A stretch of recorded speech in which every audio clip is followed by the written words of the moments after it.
Sir Scott's escapades were blasphemous in the eyes of the Queen.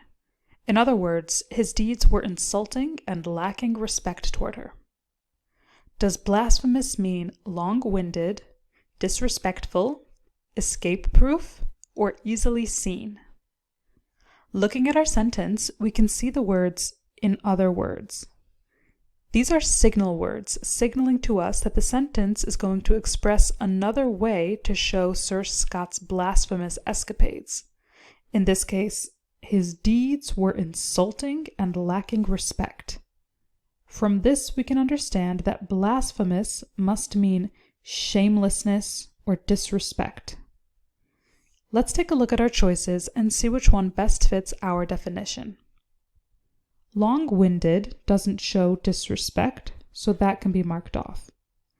Disrespectful sounds to be just what we're looking for, but we're going to go on just to be sure. Escape-proof also is not insulting or disrespectful, so that can be crossed off, as can easily seen for the same reason. Therefore, we can be sure that B, disrespectful, is our answer.